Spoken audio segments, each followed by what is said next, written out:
بسم الله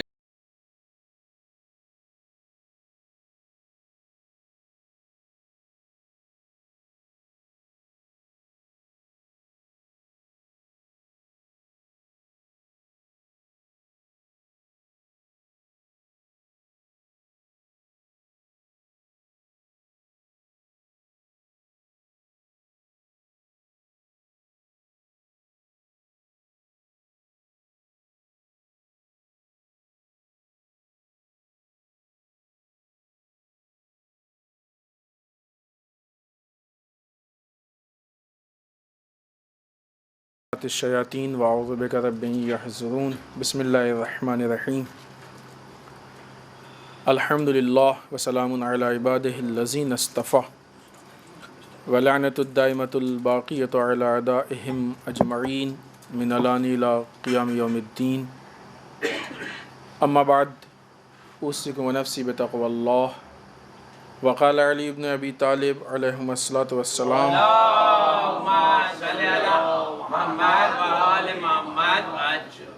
لقد علق بنیات هذا الانسان بضعۃ هی اعجب ما فیہ وذلک القلب۔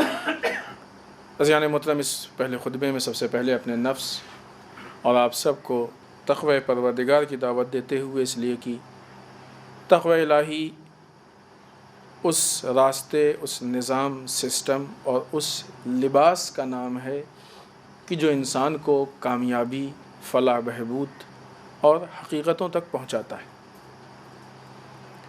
آج کی یہ تاریخ عید الاضحیٰ کی، جس کا بہت گہرا تعلق تقوی پروردگار سے۔ تقوی پروردگار وہ راستہ ہے کہ جو انسان کو خدا کی پسندیدگی کی طرف پہنچاتا ہے۔ خدا کو ہم سے کیا چاہیے، خدا کو کیا پسند ہے۔ جناب ابراہیم علیہ السلام نے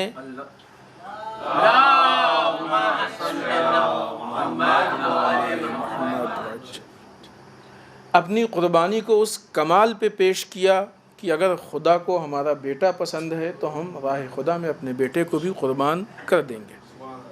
جناب ابراہیم کی سیرت یقیناً ہمارے لیے مختلف جہات سے بہت اہم ہے۔ سارے انبیاء کی سیرت جو روایات ہم تک پہنچی ہوئی ہیں ان کی، یا ائمہ کی سیرت، ان میں بہت اہم ہے جناب ابراہیم کی سیرت۔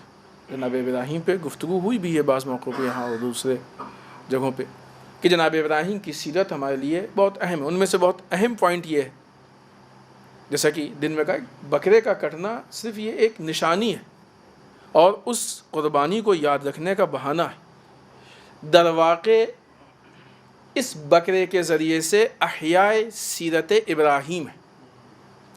دیکھنا یہ ہے کہ راہ خدا میں ہم خدا کے راستے میں کیا کیا قربان کر سکتے ہیں۔ اب اگر وہی بکرا خواہشات کا مرکز بن جائے تو نہ یہ بقرعید ہے نہ قربانی ہے کہ نہیں۔ گوشت ایسا ہونا چاہیے، یہ ایسا ہونا چاہیے، مال کے اظہار کا ذریعہ ہے۔ ابھی ایک نیوز میں تھا کہ ہم شہر کا نام نہیں لیں گے، ایک جگہ 64 یا 65 لاکھ کا ایک بکرا بکا ہے۔ بتائیے آپ، کوئی لمٹ ہوتی ہے، کوئی انتہا ہوتی ہے؟ اتنا بڑا فگر۔ اگر یہ قربانی ہے تو نہیں معلوم، اسلام نہیں لگتا کہ اس قربانی کو پہچانے۔ یہ شاید تقوی کے مطابق نہ ہو، تقوی کے راستے پہ نہ ہو۔ وہ قربانی کون سی قربانی ہے جو انسان کو تقوی کے راستے پہ نہ چلا پائے؟ قربانی یعنی تقوی کے راستے پہ انسان کے قدم کو مضبوط کرے۔ جو قدم ہے اس کے مضبوطی کی دلیل ہے اور آئندہ بڑھنے والے قدم کو مضبوط، یہ ہے قربانی۔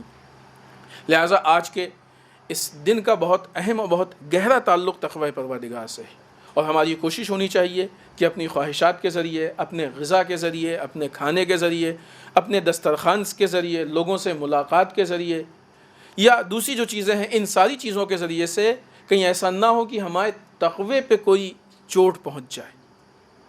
یہ وہ دن ہے جس دن تقوی مضبوط ہونا چاہیے۔ جس دل میں خواہشات مضبوط ہوتی ہیں وہاں تقوی مضبوط نہیں ہو پاتا ہے، اور جہاں تقوی مضبوط ہوتا ہے وہاں خواہشات کو مارا جاتا ہے۔ لہٰذا تقوی الہی جو ہمیں کامیابی تک پہنچاتا ہے، تو اس کامیابی تک پہنچنے کے لیے راستے میں بہت ساری قربانیاں دینی پڑتی ہیں، سیرت ابراہیم پہ عمل کرنے والا ان قربانیوں کو ہنسی خوشی دے دے گا، اور سیرت ابراہیم کو اپنے مال کے مظہر اظہار کا ذریعہ بنانے والا قربانی نہیں دے سکتا ہے۔ یہ اور بات ہے کہ اس رسم کو انجام دے دے، مذہبی رسومات کا انجام دینا اور ہوتا ہے، اور اس کو فلسفے کے ساتھ راہ خدا میں پیش کرنا اور ہوتا ہے۔ ہر کٹنے والا بکرا قربانی نہیں ہے۔ کچھ بکرے ہیں کہ جو قربان کیے جاتے ہیں، اور کچھ بکرے ہیں کہ جو مال کے اظہار کے لیے ہوتے ہیں، شہرت کے لیے ہوتے ہیں۔ اس کا تقوی سے کوئی تعلق نہیں، یہ تقوی سے ہٹ کے۔ قربانی اور تقوی کی گہری گفتگو ہے، بہت وسیع گفتگو ہے، ہم یہاں پہ اتنے پہ ہی بس کرتے ہیں۔ عبرتوں میں ہماری گفتگو چل رہی تھی کہ جہاں رسول کی دعوت پہ امت نے بہانہ بنایا، خداوند متعال نے اس کو 5 شکلوں میں پیش کیا، اور پیش کرنے کے بعد ان کے بہانوں کو ختم کیا۔ اس کے بعد خداوند متعال ان سے کہتا ہے، یعنی رسول سے کہتا ہے کہ میرے حبیب انکا لتدعوہم الی صراط مستقیم، اے میرے حبیب آپ نے ان لوگوں کو صراط مستقیم کی طرف دعوت دی، یہ آپ ان لوگوں کو صراط مستقیم کی طرف دعوت دے رہے۔ صراط مستقیم کسے کہتے ہیں؟ ابھی شاید شہادت جناب مسلم علیہ السلام کی مناسبت سے مجلس میں یا اس سے پہلے ہم نے بتایا تھا انحراف کسے کہتے ہیں، سیدھے راستے سے مڑنا، اسی کے اپوزٹ میں صراط مستقیم۔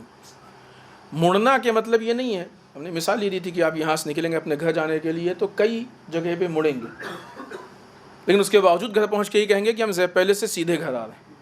جب آئیں گے تو یہ کہیں گے ہم گھر سے سیدھے زیب پہلے، اگرچہ کئی جگہ مڑے۔ اس کے مقابلے میں ایک راستہ ہے جو سیدھا ہے، جہاں آپ کو مڑنا ہے وہاں نہیں مڑے، سیدھے نکل گئے، تو اسے کیا کہیں گے؟ سیدھے نہیں گئے، کہیں اور چلے گئے بیچ میں۔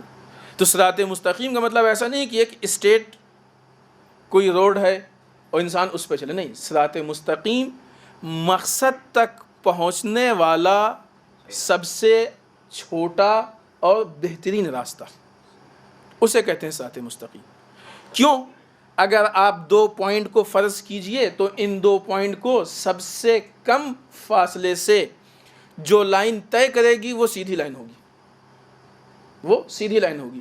تو صراط مستقیم وہ کہتے ہیں کہ جو سب سے چھوٹے راستے کے ذریعے سے آپ کو مقصد تک پہنچا دے، صحیح راستے کے ذریعے آپ کو مقصد تک پہنچا دے، اسے صراط مستقیم کہتے ہیں۔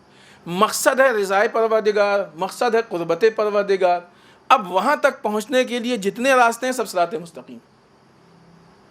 لہذا نماز صراط مستقیم، اچھا اخلاق صراط مستقیم، روزہ صراط مستقیم، تلاوت قرآن مجید صراط مستقیم، اخلاقی اچھائیاں صراط مستقیم، یہ ساری چیز صراط مستقیم ہے، ہر وہ چیز جو ہم کو خدا سے نزدیک۔ پھر اس کے بعد اس میں بھی اب نماز پڑھ رہے ہیں تو کیسی نماز ہو جو صراط مستقیم والی نماز ہو۔ صراط مستقیم کیا ہے؟ انسان جب بھی جتنا اندر جائے گا کوالٹی بہتر سے بہتر کرتا جائے گا، اتنا ہی صراط مستقیم سے نزدیک ہوتا جائے گا۔ جس طریقے سے ابھی قربانی کی گفتگو ہوئی، بس یہ نماز روزہ ساری چیزیں ہیں، اگر نماز دکھاوے کے لیے تو صراط مستقیم نہیں ہے، صراط غیر مستقیم ہے۔ لہٰذا صراط مستقیم وہ ہے کہ جس کی نشانیاں بھی روایات میں بیان کی گئی ہیں۔ ہاں، بعض لوگ کہتے ہیں کہ نہیں آج کے زمانے میں حالات اتنے خراب ہو گئے ہیں کہ صراط مستقیم پہچاننا مشکل، ایسا کچھ نہیں ہے۔ اور اگر یہ مشکل ہے تو ائمہ کے زمانے میں بھی اتنا ہی مشکل تھا۔ امام علی کے ہوتے ہوئے لوگوں نے اغیار کو قبول کیا کہ نہیں کیا؟ کلمہ گو امام حسین کے قاتل تھے کہ نہیں تھے؟ ہمارے ائمہ کے سامنے جو مشکلات پیش آئی ہیں، اکثر مشکلات کلمہ گو سے پیش آئیں، ان کو صراط مستقیم ڈھونڈنے میں مشکل پیش آ رہی تھی۔ یہ مشکل اسلام کی بنیاد پہ نہیں تھی، ان کی حماقت کی بنیاد پہ تھی۔ انہوں نے اپنی فکروں کو نہیں کھولا تھا، اپنے شعور کو نہیں کھولا تھا۔ آج بھی کلیئر، اب آپ سامنے دیکھ لیں، بہت سامنے کی چیز ہے۔ بعض بیچارے ہیں کہ جو کہتے ہیں کہ علماء مقصر ہیں، علماء کی بات من مانو، علماء ٹھیک ہے، نہیں مانیں گے عالم کی بات، کس کی بات مانیں؟ جاہل کی؟ کوئی چیز بتانے کے لیے جاہل کہیں معتبر ہوتا ہے؟ لیکن ہیں ایسے لوگ کہ جو علماء کو چھوڑ کے ایسی غیر لوگ، یا جس فیلڈ کے بارے میں ہم کو معلومات حاصل کرنی ہے اس کے عالم سے نہیں پوچھا، کسی اور کے عالم سے پوچھا، ہسٹری والے سے اسلام کا سوال کر رہے ہیں، اکاؤنٹ والے سے مثلا فقہ کا سوال کر رہے ہیں، وہ اپنی فیلڈ کا ماہر، جا کے آپ اس سے اکاؤنٹ کی بات کیجیے، فقہ کی بات فقہ کے ماہر سے کیجیے۔ تو کیا ان کو اتنا نہیں سمجھ میں آتا ہے کہ دین عالم دین سے ملے گا، دین مراجع کرام سے ملے گا، دین مثلاً ان سے ملے گا جو مجتہدین کرام ہیں، جو آیات اعظام ہیں؟ کیا کہیں گے؟ یہ کیسے لوگ ہیں؟ بیوقوف نہیں ہیں، یہ احمق نہیں ہیں۔ یہی وہ لوگ ہیں، اس مزاج کے لوگ ہر زمانے میں پائے جاتے ہیں، کیونکہ اگر اس مزاج کے لوگ نہ ہوں تو پھر باطل کی دکان کس پہ چلے گی؟ یہ ہر زمانے میں پائے جاتے ہیں۔ لہٰذا یہ وہ لوگ ہیں جو صراط مستقیم کے ہوتے ہوئے صراط مستقیم کو نہیں پہچان پاتے ہیں۔ جب ائمہ کے ہوتے ہوئے لوگ صراط مستقیم کو نہیں پہچان پائے تو آج علماء اور مراجع کا زمانہ ہے۔ آج تو کنفیوز کرنا نسبتاً آسان ہے، اگرچہ آسان نہیں ہے، مشکل کام ہے، لیکن بہرحال لہٰذا صراط مستقیم اس کی نشانیاں موجود ہیں، انسان ذرا سا بھی غور کرے تو صراط مستقیم کی نشانیوں کو دیکھ کے صراط مستقیم کو پہچان سکتا ہے۔ صراط مستقیم کے بارے میں بہت زیادہ روایتیں ہیں، کہیں کہا گیا ہے کہ توحید صراط مستقیم ہو، یقیناً صراط مستقیم ہے، توحید بنیادی چیز صراط مستقیم کی، مات پہ ایمان صراط مستقیم ہے، یقیناً ہے، اس میں کوئی شک نہیں۔ یا دوسری چیزیں بیان کی گئی ہیں، جہاد ہے، عدل ہے، صراط مستقیم ہے، یقیناً اس میں کوئی شک نہیں، صراط مستقیم ہے۔ اس کے علاوہ روایت میں ہے کہ ولایت علی ابن ابی طالب علیہ الصلوۃ والسلام صراط مستقیم ہے۔ خوب بعض اوقات لوگ کہتے ہیں، سمجھتے ہیں کہ ولایت علی ابن ابی طالب صراط مستقیم ہے، اب اگر ہم نے اس کو اختیار کر لیا تو باقی چیزوں کی ضرورت نہیں۔ اب یہ نہیں ہو سکتا ہے، کیونکہ یہ آپس میں ایک دوسرے سے الگ نہیں ہے۔ اگر آپ کے راستے میں 4 لینڈ مارک پڑ رہے ہیں تو آپ یہ نہیں کہہ سکتے کہ اگر ہم نے ایک کو اختیار کر لیا تو 3 کو حاصل کرنے کی ضرورت نہیں، چاروں پڑیں گے۔ یہاں سے آپ کہیں ٹرین سے سفر کر رہے ہیں، اگر راستے میں 4 پلیٹ فارم ہیں تو اس کا مطلب ہی نہیں کہ بس ایک ہو جائے کافی ہے، ایسا نہیں ہے۔ یہاں سے اس مقصد تک پہنچنے کے لیے چاروں پڑیں گے، یہ چاروں ایک ہی راستے کے ہیں۔ جس راستے میں ولایت ہے اسی راستے میں توحید ہے، نہ ولایت کو چھوڑ کے توحید ہے، نہ توحید کو چھوڑ کے ولایت ہے، آپس میں منافات نہیں پائے جا رہے ہیں۔ لہٰذا یہ کوئی نہ سوچے کہ اگر ولایت حاصل کر لی، ولایت علی ابن ابی طالب پہ عمل کر لیا، یا اگرچہ ہو بھی نہیں سکتا عمل، ولایت علی ابن ابی طالب کا اقرار کر لیا تو اب مثلا توحید کی ضرورت نہیں، اب مثلا عدل کی ضرورت نہیں ہے، اب فلاں چیز کی نہیں، یہ راستہ اسی راستے سے، لہٰذا آپس میں منافات نہیں پائے جاتے ہیں۔ یہ روایات بھی ایک دوسرے کے مقابلے میں نہیں ہے، ایک دوسرے کی ضد میں نہیں ہے، یہ ایک روایت دوسری چیز کو مضبوط کر رہی ہے اور وہ روایت اس چیز کو مضبوط کر رہی ہے۔ آئیے اس پوائنٹ کو یہیں ختم کر کے امیر بیان مولا متقیان حضرت علی بن ابی طالب علیہ الصلوۃ والسلام کا وہ کلمہ کی جو مسلسل کئی ہفتوں سے ہم آپ کی خدمت میں پیش کر رہے ہیں، جس میں مولا ارشاد فرماتے ہیں کہ اس انسان میں سب سے زیادہ تعجب خیز وہ ٹکڑا ہے کہ جو ایک رگ سے لٹکا دیا گیا جس کا نام قلب ہے، اور مولا نے اس کو متضاد صفات کا مرکز بتایا کہ اس میں اخلاقی اچھائیاں بھی پائی جاتی ہیں اور برائیاں بھی پائی جاتی ہیں۔ اس میں ہم نے آپ کے سامنے جو صفات پیش کی ہے کہ جب انسان کے اندر امید نظر آتی ہے تو وہ لالچ بن جاتی ہے، ذلیل کر دیتی ہے، اور جب لالچ حد سے زیادہ بڑھ جاتی ہے تو انسان کی حرص اس کے اندر حرص پیدا ہو جاتی ہے جو انسان کو برباد کر دیتی ہے۔ جب انسان میں مایوسی آ جاتی ہے تو حسرت اس کو مار دیتی ہے، اور جب انسان پہ غصہ طاری ہو جاتا ہے تو غصے کی شدت انسان کو ذلیل کر دیتی ہے، برباد کر دیتی ہے۔ آج اس کے بعد جو پوائنٹ آپ کی خدمت میں پیش کرنا ہے کہ جب انسان خوشحال ہو جاتا ہے تو اپنی حفاظت کی ذمہ داریوں کو بھول جاتا ہے۔ بعض کام ایسے ہوتے ہیں کہ جس کی حفاظت پہلے سے ضروری ہوتی ہے۔ اس چیز کو ہم 2 اینگل سے پیش کریں گے۔ سب سے پہلے یہ کہ جب بھی انسان خوش ہو تو متوسط اعتدال کے راستے کو نہ بھولے۔ تقریباً اسی سے ملتی جلتی چیز ہے جو مولانا نے کسی اور مقام پہ کہی ہے کہ جب کسی سے دوستی کرو تو اتنا نہ آگے بڑھ جاؤ کہ کل کو دشمنی کرو تو مشکل پیش آئے، اور جب کسی سے دشمنی کرو تو اتنا نہ آگے بڑھ جاؤ کہ کل دوستی کرنے میں شرمندگی پیش آئے۔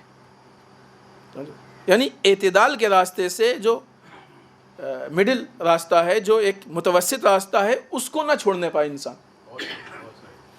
جب انسان خوش ہوتا ہے کسی سے تو خوش ہونے کے بعد پھر سب کچھ اسی کے بارے نہیں آ رہے، سب کچھ قربان، یہ بھی وہ بھی وہ بھی وہ بھی۔ لیکن جب کل ناراض ہوتا ہے تو بعض اوقات تو واپس بھی ہے۔ خدا کی دی ہوئی نعمتوں میں اور انسان کی دی ہوئی چیزوں میں یہی فرق ہے کہ انسان تھوڑے سے میں ناراض ہوتا ہے، تھوڑے سے میں تکبر کرتا ہے، تھوڑے سے میں واپس، بڑا کم ظرف ہوتا ہے۔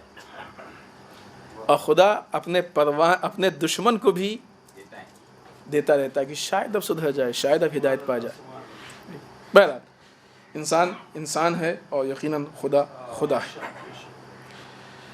تو بعض لوگ جب خوش ہوتے ہیں تو لمٹ سے آگے نکل جاتے ہیں، اپنی حدود کو چھوڑ دیتے ہیں۔ نہیں، جب انسان خوش ہو تو ایک چیز ہے جسے کہتے ہیں حفظ ما تقدم، پہلے سے حفاظتی انتظام، اتنا نہ اپنے راز کو اس سے شیئر کر لیں کہ کل کو خوب انسان ہے۔ خاص کر کے آج کے زمانے میں، پہلے انسانوں کے اندر برداشت کرنے کے مادے پائے جاتے تھے، آج برداشت کرنے کا مادہ بہت کم ہے۔ ذرا سے انسان ناراض ہو جاتا ہے، تھوڑے سے میں اس کو گستاخی محسوس ہو جاتی ہے، ایگو پہ ٹھیس پہنچ جاتی ہے۔ تو اگر کل ذرا سے میں یہ انسان ناراض ہو جائے تو کل خوش ہو کے جو آپ نے سب اس کے سامنے اگل دیا ہے، یہ ہر طرح کی چیز ہیں، چاہے آپ نے اپنے پرسنل راز بتائے ہوں، چاہے آپ نے اپنے بزنس کے راز بتائے ہوں، چاہے آپ نے اپنے سروس کے راز بتائے ہوں، جو بھی بتایا، مشکل پیش آ جائے گی۔ لہٰذا جب انسان خوش ہو تو اس متوسط راستے کو نہ چھوڑے، اپنی لمٹ کو کراس نہ کرے۔ دوستی کی ہر چیز کی ایک لمٹ ہوتی ہے، اس لمٹ کے حساب سے بات کرے۔ بعض اوقات ہوتا ہے ہمارے بعض نوجوان جب اپنے کسی دوست سے خوش ہوتے ہیں، ہوتا ہے دل تھوڑا سا غمگین تھا، کسی دوست نے کہا کیوں پریشان ہو اور جو ہو بتاؤ، ہم تو تمہارے ساتھ ہیں۔ جذباتی جملے ہوتے ہیں، نوجوانی اور جوانی میں جذباتی جملے زیادہ ہوتے ہیں، جلدی آتے ہیں، وہ بھی ان جذباتی جملوں سے خوش ہو جاتا ہے۔ پھر خوش ہونے کے بعد کیا بتائیں، آج ہمارے باپ نے ایسا کیا، آج ہماری ماں نے ایسا کیا، اس کے سامنے اپنے ماں باپ کی برائی کرتا ہے۔ اس بیوقوف بیچارے کو یہ بھی نہیں معلوم کہ ماں تمہارے زیادہ نزدیک ہیں، یہ دوست نہیں، یہ جذباتی جملے سے تم کو فائدہ پہنچا رہا ہے، وہ تمہاری پریکٹیکل لائف میں تم کو فائدہ پہنچا رہا ہے۔ سمجھ رہے ہیں؟ لہٰذا ان لمٹ کو، ہر چیز کی ایک لمٹ ہوتی ہے، دوست کی لمٹ بہرحال ماں باپ کی لمٹ کے اندر ہے، اس حد تک نہیں پہنچ سکتی ہے۔ سارے رشتے اور سارے جو بھی انسان کے ریلیشن ہیں، سب کے اپنے الگ الگ تقاضے ہیں۔ دوسرا پوائنٹ جلدی سے یہاں پہ ہم آپ کے سامنے پیش کر دیں، وہ یہ کہ بعض اوقات اسی سے متعلق ہے، بعض اوقات انسان جب خوش ہوتا ہے تو ایک دوسرے اینگل سے اپنی لمٹ کراس کر جاتا ہے۔ وہ کیا؟ وہ خوشی کون سی ہے؟ وہ خوشی ہے مثلا شادی، خوش ہو گئے، اتنا خوش ہو گئے کہ اب گانا بجانا بھی ہو گیا، مکس گیدرنگ بھی ہو گئی، اب خوشی ہے، ایک ہی بات تو شادی ہوتی ہے، کل لینے دیجیے، ارمان نکال لینے دیجیے۔ شادی ارمان نکالنے کے لیے نہیں ہے، کس نے آپ سے کہہ دیا شادی ارمان نکالنے کے لیے؟ اصل یہ سماج کا کلچر ہے کہ جو غلط راستے پہ چلا گیا ہے۔ کس نے کہہ دیا شادی ارمان نکالنے کی چیز؟ اصل ان چیزوں کا شادی سے تعلق ہی کیا ہے؟ ان چیزوں کا شادی سے کوئی رشتہ ہی نہیں ہے، زبردستی یہ ٹھوس دی گئی ہے اس میں۔ بعض اوقات محفلوں میں خوش ہوتے ہیں تو لمٹ سے زیادہ ایسی گفتگو ہوتی ہے کہ جو ائمہ کے لیے توہین آمیز ہوتی ہے، ایسی گفتگو ہوتی ہے کہ جو مثلا معاشرے کے لیے نقصان دہ ہوتی ہے۔ ٹھیک ہے، یا مثلا یہاں تو نہیں ہے لیکن بعض جگہوں پہ دیکھنے میں آیا ہے، اب خوش ہو گئے، خوشی میں حد سے نکل گئے، کیک بھی کٹ رہا ہے۔ خوب ائمہ کا کیک سے کیا ربط ہے؟ کیوں زبردستی ٹھوس رہے ہیں؟ ائمہ خوش نہیں ہوں گے، اس سے ناراض ہوں گے، ان کو اپنی ولادت کے موقع پہ نہیں چاہیے۔ آج بھی دیکھیں قوم اور معاشرے میں جو بھی پڑھے لکھے اور سمجھدار لوگ ہیں، وہ اپنی برتھ ڈے پہ، اپنی ولادت کے دن ان ساری چیزوں سے پرہیز کرتے ہیں، کیونکہ اس کا ایک فلسفہ ہی الگ ہے، وہ چیز ہی الگ ہے۔ تو کیا ائمہ ان سے نعوذ باللہ گئے گزرے ہیں؟ وہ آپ کے کیک سے خوش ہوں گے، آپ کی مٹھائی سے نہیں، وہ آپ کی سیرت سے خوش ہوں گے، وہ آپ کے کردار سے خوش ہوں گے۔ لہٰذا خوشی میں، جذبات میں آنے کے بعد ہم اپنی حد کو، اپنی لمٹ کو فراموش نہ کریں، اپنے راستے کو نہ بھولیں، ہم کو اس خوشی میں اس راستے پہ چلنا ہے۔ لہٰذا مولا فرماتے ہیں کہ جو لوگ خوش ہوتے ہیں اور اپنی لمٹ سے آگے نکل جاتے ہیں، یہ بھی ایک انسان کی اخلاقی مشکل ہے، اور جب یہ اخلاقی مشکل ہے تو انسان کو اس سے بچنے کی ہر ممکنہ کوشش کرنی چاہیے۔ بسم اللہ الرحمن الرحیم، انا اعطیناک الکوثر فصل لربک وانحر ان شانئک ھو الابتر۔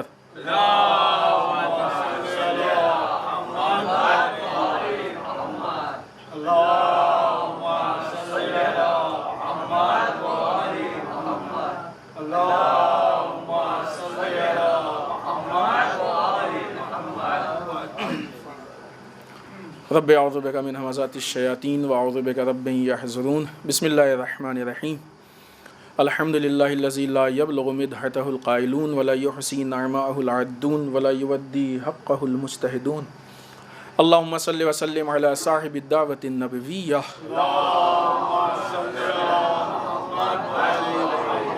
وصولۃ الحیدریہ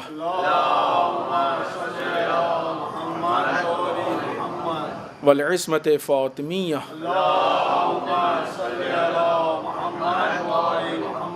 والحلم الحسنیہ والشجاعۃ الحسینیہ والعبادۃ السجادیہ والآثار الباقریہ والمأثر الجعفریہ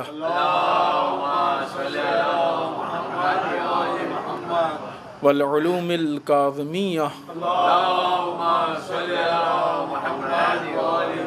والرضاء الرضویہ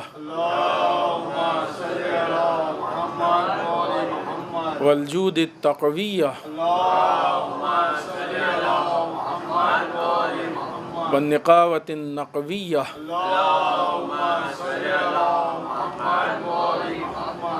والہیبۃ العسکریہ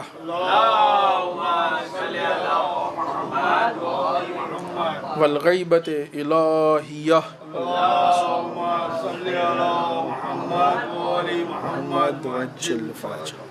واللعنۃ الدائمۃ الباقیۃ علی اعدائہم اجمعین من الآن الی قیام یوم الدین.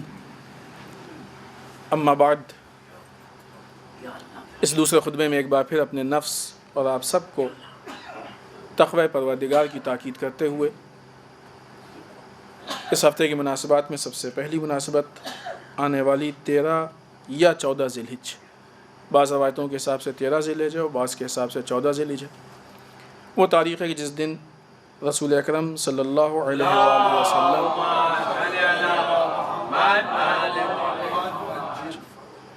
کے اشارے سے چاند کے 2 ٹکڑے ہوئے تھے. آپ کو اس کا پس منظر معلوم ہے کہ کفار آئے دن رسول کے پاس آتے تھے اور کہتے تھے رسول یہ کر دو تو ایمان لے آئیں گے، اور جب رسول کرتے تھے تو اس میں کوئی نہ کوئی نقص نکال کے چلے جاتے تھے. چاند کے 2 ٹکڑے ہوئے گا نہیں، یہ جادو ہے، سحر، یہ ہوا نہیں. پھر دوسرے دن گئے آس پاس کی بستیوں میں جا کے تحقیق کی، انکوائری کی گئی. سب نے کہا نہیں، ہاں اس ٹائم پہ ہم نے چاند کے 2 ٹکڑے ہوتے ہوئے دیکھیں، روایات ہیں. اس کے باوجود بھی انہوں نے اس کو قبول نہیں کیا. معلوم یہ ہوا کہ گمراہ جو لوگ ہیں ان کی کچھ قسمیں ہیں. ایک تو وہ ہیں کہ جن تک حق نہیں پہنچا، اب ان کی اپنی غلطی صحیح نہیں پہنچا اس لیے گمراہ ہیں.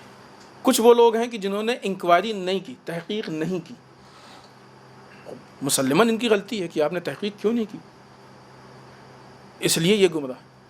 تیسرے وہ لوگ ہیں کہ جو گمراہ اس لیے ہیں کہ جس راستے پہ ہیں اس کو اپنا ایگو سمجھتے ہیں. یہ بہت خطرناک قسم ہے لوگوں کی.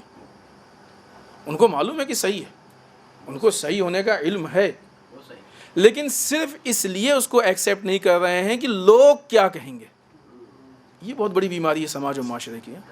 جب بھی کسی صحیح چیز کے لیے کہے ہاں ٹھیک ہے آپ بات صحیح کہہ رہے ہیں، ہم سمجھ بھی رہے ہیں، کرنا بھی چاہیے، لیکن سوال اس بات کا بھی ہم کل سے شروع کرتے ہیں لوگ کیا کہیں گے. آپ کو لوگوں کو حساب نہیں دینا ہے، آپ کو خدا کو حساب دینا ہے.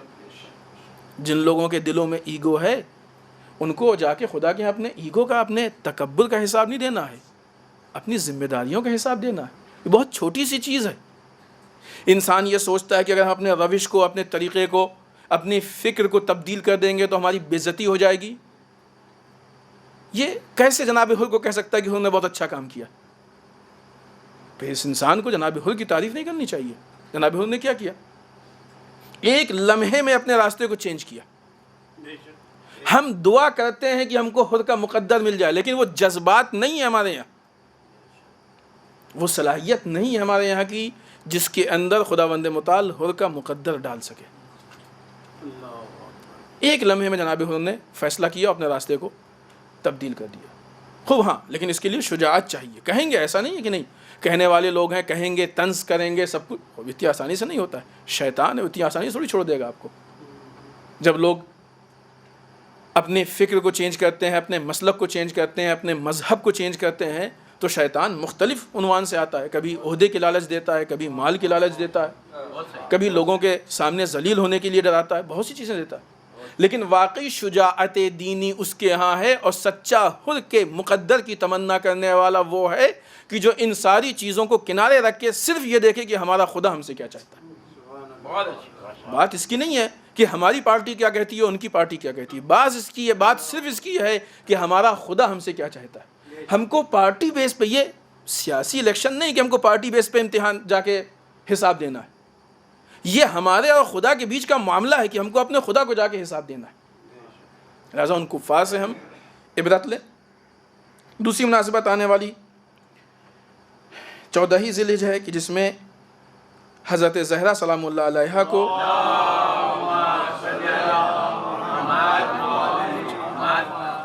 رسول اکرم صلی اللہ علیہ وآلہ وسلم نے فدق کی پراپرٹی بخشی تھی, ہدیہ کی تھی. اس پہ کسی موقع پہ تفصیل سے گفتگو ہو چکی ہے. ہم سے یادآوری کرا کے آگے بڑھیں گے کہ آج عالم اسلام پہ اس بات پہ بحث ہو رہی ہے کہ فدق میراث میں انبیاء کی میراث ہوتی ہے کہ نہیں ہے, اور جناب فاطمہ کو میراث میں ملے گا کہ نہیں. میراث اس چیز کو کہتے ہیں جو مرنے کے بعد ملے. جو زندگی میں دے دیا جائے وہ میراث میں آتا ہی نہیں. فدق اس جنگ میں ملا تھا جس جنگ میں صرف امام علی اور رسول تھے, کوئی تیسرا تھا بھی نہیں. کسی مسلمان کا فدق پہ کوئی حق نہیں تھا.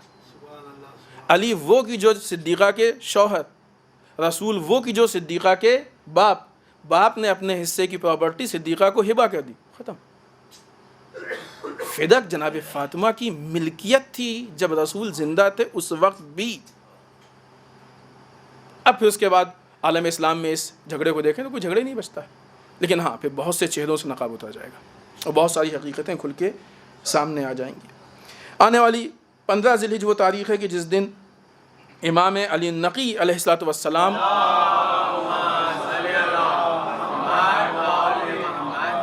کی ولادت بسعادت ہے. یہ وہ امام ہیں جن کے زمانے میں حالات, زمانے کے حکومتوں کے حالات بہت سخت ہو گئے تھے. لیکن اگر آپ امام کی روایتوں کو, احادیث کو اٹھا کے دیکھیے تو امام نے ہر اعتبار سے لوگوں کو تعلیم دینے کی پوری کوشش کی. اخلاقی پہلو بھی پائے جا رہے ہیں, سماجی پہلو بھی پائے جا رہے ہیں, سیاسی پہلو بھی پائے جا رہے ہیں, عقیدتی پہلو بھی, اعتقادی پہلو بھی, ہر اعتبار سے. آپ کا ایک قول ہم یہاں پہ پیش کر کے بات کو آگے بڑھائیں. مولا فرماتے ہیں العقوق یعقب القلہ, والدین کی آنکھ, والدین جو اولاد کو آنکھ کر دیتے ہیں, آنکھ کی قسم ہے. اگر والدین ناراض ہیں تو یہ بھی ایک قسم کی آنکھ ہے. ضروری نہیں کہ وہ منہ سے کہیں کہ ہم تم کو آنکھ کر رہے ہیں. اگر والدین ناراض ہیں تو یہ بھی ایک آنکھ کی قسم ہے. علماء اس کو مانتے. والدین کی آنکھ لوگوں کو تنگ دست کر دیتی ہے. تنگ دست یعنی روزی کے حساب سے ہاتھ بند, ٹائٹ ہو جاتا ہے. والدین کی ناراضگی, یہ روایت ہے امام علی نقی علیہ السلام کی. والدین کی ناراضگی روزی کے حساب سے, آج کل تو بہت مارکیٹ گرم ہے نا, روزی کے نام پہ کچھ بھی بتا دیجئے سب تیز پھیلتا ہے. خب یہ لیجئے اس اعتبار سے, اگرچہ مقصد وہ نہیں ہے, مقصد دوسرا ہے, لیکن بہرحال ایک اس کا نتیجہ بیان کیا جا رہا ہے کہ اگر والدین ناراض ہیں تو انسان کا ہاتھ ٹائٹ ہو جاتا ہے. اور اتنا ہی نہیں ہے بلکہ انسان والدین کو ناراض کرنے کے بعد ذلت و خواری کی زندگی گزارتا ہے. اب یہاں پہ ایک گفتگو ہے جس کو ہم صرف اشارہ کریں گے, کبھی موقع وہ تفصیل سے پیش کریں گے کہ ذلت کہتے کس کو ہیں. بعض اوقات ہم ذلت کو محسوس نہیں کر پاتے. اگر 4 پیسے ظاہراً ہو گئے ہیں یا کوئی ایسی چیز ہو گئی جس کی بنیاد پہ 4 آدمی منہ پہ آ کے تعریف کر رہے ہیں اور پیٹھ پیچھے برائی کر رہے ہیں تو اس ذلت کو ہم ذلت نہیں سمجھتے. ہم سمجھتے نہیں ہیں سب تو بڑی عزت نہیں. یہ بعض لوگ آگے جھوٹی تعریف کرتے ہیں. خوب جھوٹی تعریف یہ سب سے بڑی ذلت ہے. تعریف نہ کرنا بہتر ہے, کسی کی جھوٹی تعریف کرنا یہ اس بات کی دلیل ہے کہ آپ میں تعریف کے لائق کچھ پایا نہیں جاتا ہے. اگر کچھ پایا جاتا ہوتا تو سچی تعریف کرتے ہیں نا ہم آپ کی. کچھ ہے ہی نہیں آپ کے اندر، اس لیے مجبور ہے کہ جھوٹی تعریف کریں آپ کی، اور وہ بھی بیوقوف آدمی جھوٹی تعریف سن کے خوش ہو جاتا ہے. تو لہٰذا ہم عزت اور ذلت کے معیار کو پہچانے کی عزت اور ذلت کہتے کس کو ہیں. اس کے بعد کی مناسبت آنے والی 16 ذی الحجہ، یہ وہ تاریخ ہے کہ جس دن جناب زینب سلام اللہ علیہا کی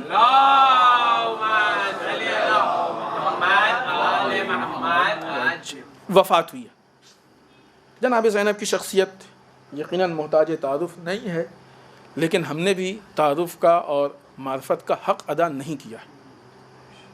محتاج تعارف یہ بہت عام جملہ ہے، شخصیات کے لیے کہا جاتا ہے. ٹھیک ہے، عام شخصیات ہمارے اور آپ کے لیے، اور دنیا کی شخصیات، مادی شخصیات کے لیے کہہ دیا جائے کہ محتاج تعارف نہیں ہے، ان کو پہچانوانے کی ضرورت نہیں. محتاج تعارف نہیں کا مطلب کہ ان کو پہچانوانے کی ضرورت نہیں ہے. ٹھیک ہے، کیوں؟ اس لیے کہ فلاں صاحب مثلا ایم ایل اے ہیں اور فلاں صاحب ایم پی ہیں، یہ ہے وہ ہے، تو ٹھیک ہے اتنا پہچان. لیکن جب ائمہ کے لیے کہا جائے کہ محتاج تعارف نہیں ہے، پہچانوانے کی ضرورت نہیں ہے، تو صرف اس معنی میں ہے کہ یہ امام ہے یا جس حد تک ہم جانتے ہیں. لیکن کلی معنی کے اعتبار سے یہ جملہ ایک دم غلط ہے. اور اسی طریقے سے ائمہ کے بعد وہ شخصیات کی جو ائمہ و معصومین میں نہیں ہے لیکن بڑی شخصیت، جناب عباس سلام علیہ الصلوۃ والسلام،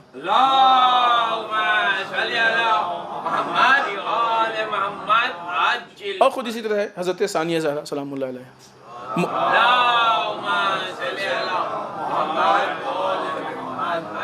محتاج تعارف کا مطلب کہ اتنا سب کو معلوم ہے کہ امام حسین کے بعد قافلے کو بہت اچھی طریقے سے آپ نے مینیج کیا، کوفے اور شام کے راستے میں لیکن انصاف سے بتائیں کہ ہم نے بارہ ہم کہتے ہیں اور پھر کہیں گے، بار بار کہیں گے، آپ کے سن کے سر میں درد ہو جائے پھر بھی کہیں گے، کیونکہ جب تک اس پہ عمل نہیں ہوگا اس وقت تک یہ ہماری ذمہ داری ہے کہ ہم کہیں. ہم نے جناب زینب کے کتنے خطبے پڑھے. اصل ہم پہچانتے ہی کیا جناب زینب کو؟ امام حسین کی بہن تھیں، واقع کربلا میں تھیں، کوفے اور شام کے مراحل کو حل کیا. لیکن یہی جناب زینب کوفے اور شام میں مسلمانوں سے کیا کہہ رہی ہیں؟ اپنے بھائی کے کس پیغام کو پہنچا رہی ہیں؟ جناب زینب کے میسج کو پڑھنا، اس کو سمجھنا، لوگوں کے اندر رائج کرنا، یہ ہم سب کی ذمہ داری ہے. اور اگر آج کا یہ مسلمان کی جو عزاداری کرنے کی، یعنی یقیناً ہمیں بڑی تمنا ہے کہ ہم عزاداری کریں اور ہر آدمی کوشش کرتا ہے کہ ہم اچھی سے اچھی کریں. بہترین عزاداری کا معیار وہ عزاداری ہے جو جناب زینب نے انجام دی. یا تو کوئی یہ دعویٰ کرے کہ ہم جناب زینب سے اچھی عزاداری کر لیتے تو ٹھیک ہے، پھر آپ نے راستے کو اپنائیے، اور اس دعوے کے بعد پھر اب آپ ہمارے کسی کام کے بھی نہیں ہیں. آپ کا راستہ ہمارے راستے سے الگ ہو گیا. اگر کوئی یہ سوچتا ہے جناب زینب سے بہتر عزاداری کر لیتے ہیں، اور اگر یہ ہے کہ نہیں کر سکتے ان سے بہتر، تو پھر اب انہی کے راستے پہ چلنا ہم سب کی ذمہ داری ہے. لہٰذا جناب زینب سلام اللہ علیہ آئیڈیل ہے ہمارے لیے عزاداری کے عنوان سے. ظالم کے مختلف عنوان سے گفتگو ہوئی ہے. اس کے بعد کی مناسبات، بلکہ حالات حاضرہ میں ایک بہت اچھا کام پچھلے سال کی طرح ہوا ہے. یہیں الحمدللہ آپ میں سے اکثر لوگ جن کے سر پہ یہ صحرا بنتا ہے کہ ہم لوگوں نے اپنی قربانیوں میں سے کچھ جانور دوسری جگہوں پہ بھیجے ہیں کہ جہاں ضرورت مند لوگوں کو وہ گوشت مل جائے، اور وہ کشمیر میں ہوئی. الحمدللہ 1000 کلو کے آس پاس تقریباً گوشت وہاں ضرورت مندوں میں تقسیم ہوا ہے. الحمدللہ یہاں بھی قربانی ہوئی ہے، یہاں بھی سب کچھ لوگوں نے، لیکن اسی میں سے کچھ نکال کے یا کچھ ان کی ضرورت کو سمجھ کے وہاں بھی بھیجا ہے، اور وہاں بھی یہ کام انجام پایا ہے. یعنی کتنے بیچارے ایسے ضرورت مند ہیں کہ جن کو مثلاً ایک سہارا ہو گیا. یہ لیکن ایک قدم ہے. ہاں، یہ نہیں کہ کر لیا بس اب کافی ہو گیا. یہ ایک قدم ہے. اسلام نے اس لائف کو بھی بہت اہمیت دی ہے کہ ہم ضرورت مندوں کی ضرورت کو پوری کریں، لیکن ضرورت کو پوری کریں. اس پوائنٹ کو ہم نے 12 کہا ہے. یہاں تفصیل نہیں پیش کریں گے کہ اس کا مطلب یہ نہیں ہے کہ ان کو کھلا کھلا کے بیٹھ کے کھانے کا عادی بنا دیں. یہ کھلانے کے موقع پہ حکمت عملی، نہ اس کی وجہ سے کھلانا چھوڑ دیا جائے ایک دم، اور نہ اس کی وجہ سے کھلا کھلا کے ان کو بیکار بنا دیا جائے. خود یہی امام علی نقی علیہ السلام کی حدیث میں سے ایک حدیث ہے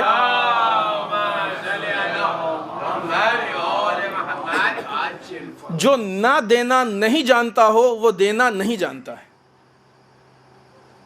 توجہ فرمائیں, جو نہ دینا نہیں جانتا ہو وہ دینا نہیں جانتا ہے.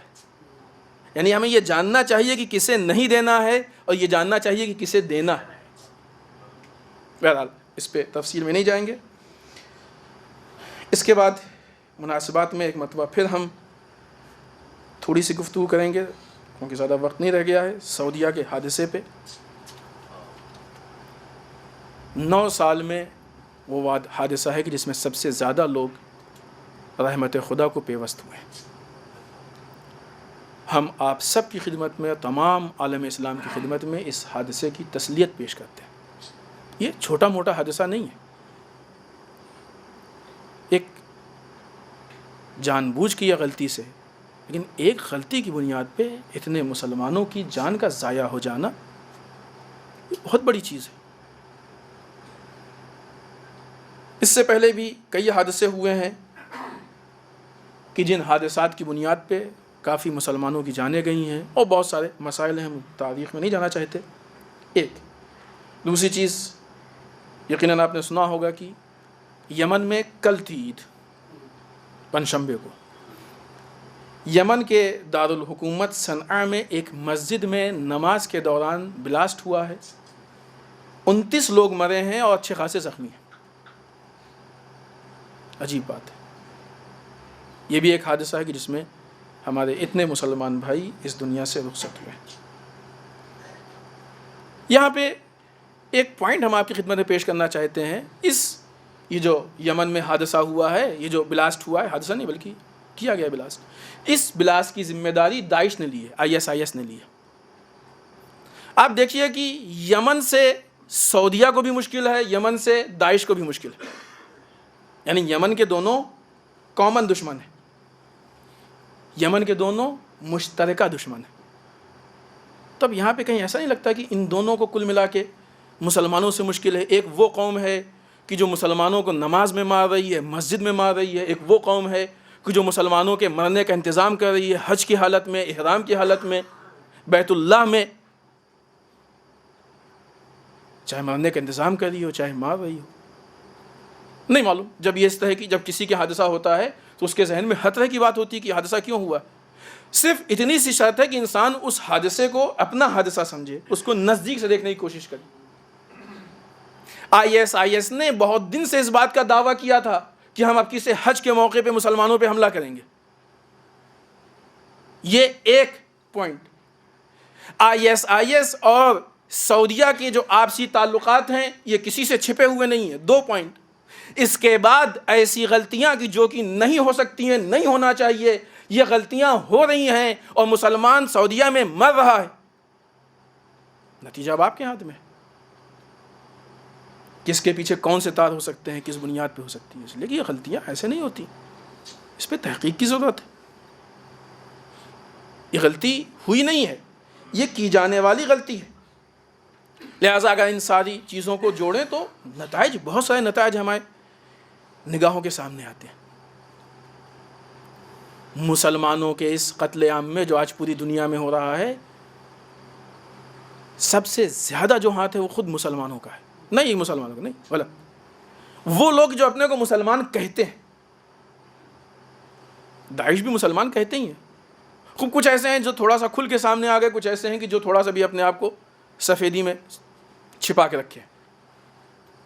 اگر ایسے بدبخت و منافق بیچ سے نکل جائیں تو دنیا کی کسی طاقت کی ہمت نہیں ہے کہ مسلمانوں کی طرف آنکھ اٹھا کے دیکھ لے. یہ لوگ ذریعہ بنتے ہیں, یہ لوگ وسیلہ بنتے ہیں مسلمانوں کی مشکلات کا. اور ان سارے مشکلات سے حل کا بہترین راستہ ہے کہ ہمارے پاس ایک اچھی لیڈرشپ ہونی چاہیے کہ ہم اس لیڈرشپ کے تحت قدم کو آگے بڑھائیں. الحمدللہ ہے بھی لیڈرشپ, لیکن بعض اوقات ہماری بدبختیاں ہوتی ہیں کہ ہم اس کو قبول نہیں کرتے ہیں, اس لیے کہ 4 جاہل لوگ کچھ نگیٹو پروپیگنڈا کر دیتے ہیں اس بنیاد پہ. یہ ہماری اپنی مشکل ہے. ان مشکلات کو حل کریں اور یہ سوچیں کہ ہم عالم اسلام کو فلاح و بہبود کی طرف کس طریقے سے لے کے جا سکتے ہیں۔ آئیے بارگاہ پروردگار میں دعا کریں، پالنے والے ہم سب کو اعمال صالحہ کی توفیق عنایت فرمائے، پالنے والے اعمال قبیحہ سے محفوظ رکھے، پالنے والے ہمارے گناہوں کو بخش دے، پالنے والے ہمارے مرحومین کو بخش دے، پالنے والے اسلام و مسلمین کی حفاظت فرمائے، پالنے والے دشمنان اسلام کو نیست و نابود کر دے، پالنے والے جو پریشان حال ان کی پریشانیوں کو دور فرمائے، پالنے والے جو لا ولد ان کو اولاد صالح عنایت فرمائے، پالنے والے جن کی شادیوں مشکلات ان کے مشکلات کو حل فرمائے، پالنے والے ہمارے علماء کا سایہ ہمارے سروں پہ باقی رکھ، پالنے والے رہبر و مراجع کو طول عمر عنایت فرمائے، پالنے والے ہمارے امام کے ظہور میں تعجیل فرمائے، ہمیں ان کے اعوان و انصار میں شریک ہونے کی توفیق عنایت فرمائے۔ ربنا تقبل منا انك انت السميع العليم۔ بسم الله الرحمن الرحيم۔ قل هو الله احد الله الصمد لم يلد ولم يولد ولم يكن له كفوا احد۔